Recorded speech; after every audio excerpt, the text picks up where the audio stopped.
My dear soul, you recite At-Tahiyyat in every single Salah, Fajr, Dhuhr, Asr, Maghrib, Isha, day after day, year after year. But wallahi, most hearts are not present when these words leave the tongue.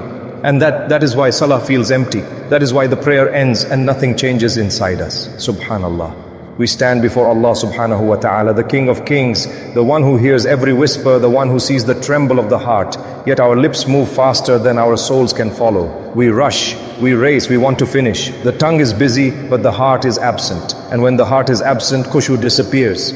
MashaAllah, how many times have we prayed like this? Not because we don't care, not because we don't love Allah subhanahu wa ta'ala, but because we forgot who we are talking to. We forgot that Salah is not a ritual, it is not a routine, it is not a checklist. Salah is a meeting, a private audience between a servant and his Rabb. Yet look at us.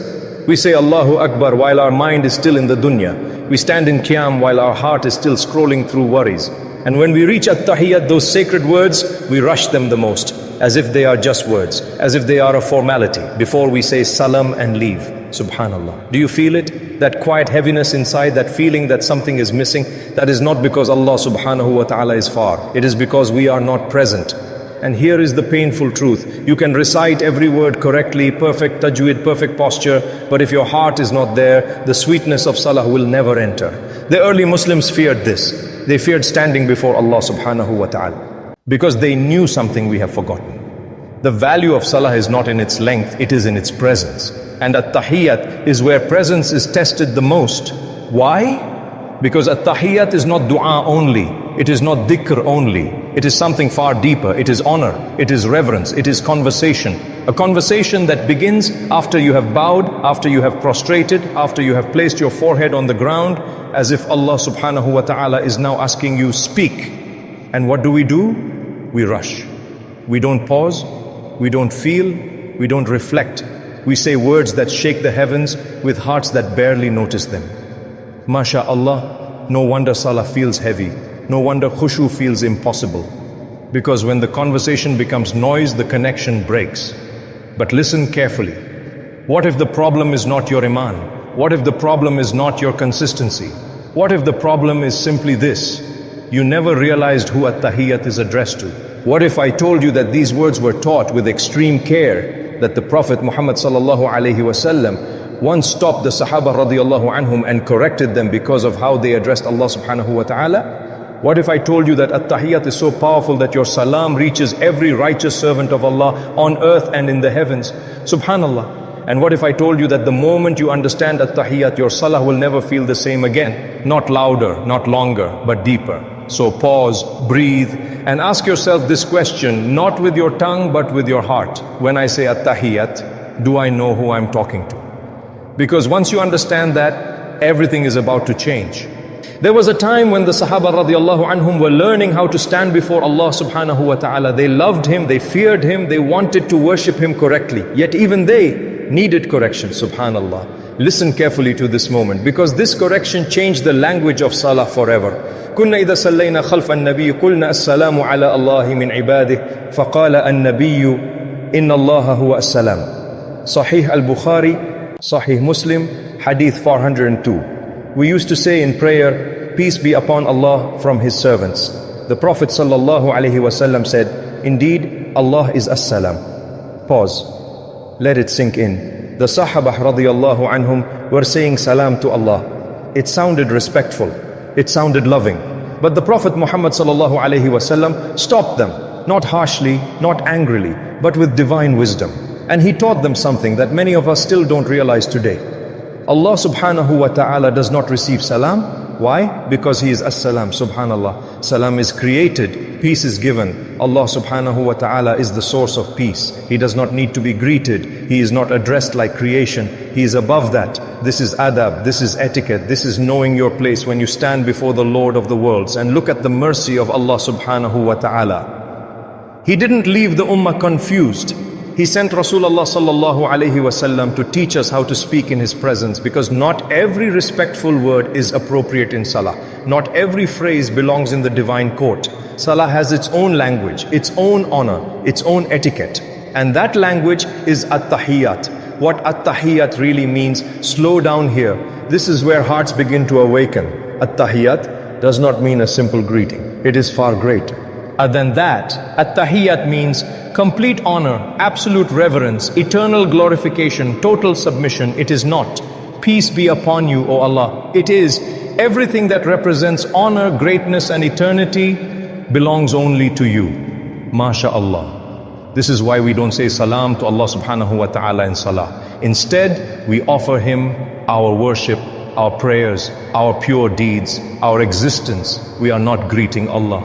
We are placing everything we are before Him. And when you understand this, At-Tahiyyat stops being rushed words. It becomes a moment of awe, a moment where the servant says without speaking loudly, "O Allah subhanahu wa ta'ala, nothing I have is worthy except that I place it all at your feet." Subhanallah. And only after this perfect adab, only after this declaration of honor, does Allah subhanahu wa ta'ala allow you to send salam to His most beloved creation. But that secret is coming next. My beloved brothers and sisters, this is the moment where At-Tahiyyat stops being recitation and becomes reality. Listen slowly. At-Tahiyyatu lillahi was-salawatu wat-tayyibat. All honors, all prayers and all pure acts are for Allah. Pause here. Don't rush, because in this one sentence you empty your hands of everything and place it all before Allah subhanahu wa ta'ala. At-Tahiyyat means every form of honor, eternal honor, perfect honor, honor that never fades, belongs only to Him. He is Al-Hayy, the ever-living, the one who never dies. Subhanallah. As-salawat, every prayer, every act of worship, every bowing, every prostration, it is all for Allah subhanahu wa ta'ala. And then At-Tayyibat, every pure deed, every sincere intention, every clean word, every hidden act done only for Him. MashaAllah, it is as if the servant is saying, "O Allah subhanahu wa ta'ala, nothing I have is worthy except that it belongs to you." And only after this complete surrender, only after this perfect adab, does something extraordinary happen. The salam that reaches the Prophet Sallallahu Alayhi Wasallam, "Assalamu alayka ayyuhan nabiyyu wa rahmatullahi wa barakatuh." Peace be upon you, O Prophet, and the mercy of Allah and His blessings. Do you realize what you are doing here? You are standing centuries after his passing and directly sending salam to Muhammad Sallallahu Alayhi Wasallam. Not indirectly, not symbolically, directly. And this is not poetry, this is sunnah. The Prophet Sallallahu Alayhi Wasallam said, "There is no one who sends salam upon me except that Allah returns my soul to me so that I may return His salam." Sunan Abu Dawood, Hadith 2041, Hasan Allahu Akbar. Your salam is not lost, it is not symbolic, it is not ignored. By the permission of Allah subhanahu wa ta'ala, Rasulullah Sallallahu Alayhi Wasallam responds in the Kishika. A moment you are connected to the most beloved of Allah. Subhanallah, how can the heart rush now? A salam that envelops the entire ummah. Then you say, "Assalamu alayna wa ala ibadillahi salihin." Peace be upon us and upon all the righteous servants of Allah. Think about this. You are not only asking peace for yourself, you are sending salam to every righteous servant on earth, every righteous servant in the heavens. The angels, the believers you know, and the believers you will never meet. The Prophet Sallallahu Alaihi Wasallam said that when you say this, it reaches every righteous servant of Allah. Subhanallah. In one sentence, your heart expands beyond yourself. Your salah becomes ummah-wide. So listen carefully. You're not rushing words. You're not repeating sounds. You're not ending salah. You are honoring Allah subhanahu wa ta'ala, sending salam to His Messenger Sallallahu Alayhi Wasallam, embracing the entire ummah of righteousness. And then, only then, you testify, "Ashhadu an la ilaha illallah wa ashhadu anna Muhammadan abduhu wa rasuluh." Your identity is sealed. Your place is clear. Your heart, if you let it be present, will never experience salah the same way again. Next time you reach At-Tahiyyat, slow down. Feel the honor, feel the connection, feel the salam traveling beyond time and space. Because when the heart understands, Khushu returns. And when Khushu returns, salah transforms everything. Subhanallah. Now, Close your eyes, raise your hands and whisper with me. Ya Allah subhanahu wa ta'ala, inna na'udhu bika min salatin la khushu'a fiha. Ya Allah subhanahu wa ta'ala, rud ilayna qulubana fi salah wa la taj'alni min al-ghafilin. Ya Rabb, dhawwikna halawat al-qiyam bayna yadayk wa aj'al kalimatina fi salah hadiratan min qulubina qabla al-sinatina. Ya Allah, idha qulna at-tahiyyatu lillah fa'aj'alha i'tirafan kamilan bi'uzamatik.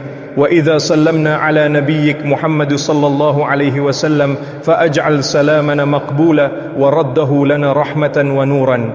يا رب أجعلنا من عبادك الصالحين الذين تسلي عليهم ملائكتك وتشملهم سلما في الدنيا والآخرة.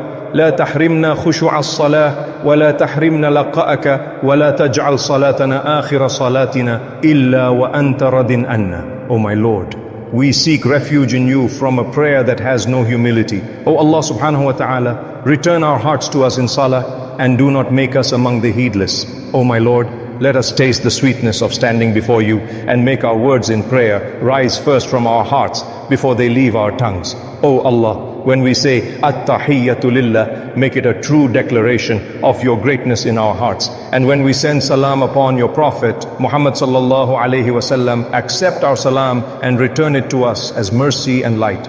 O my Lord, count us among your righteous servants, those upon whom your angels send peace and whom you surround with salam in this world and the hereafter.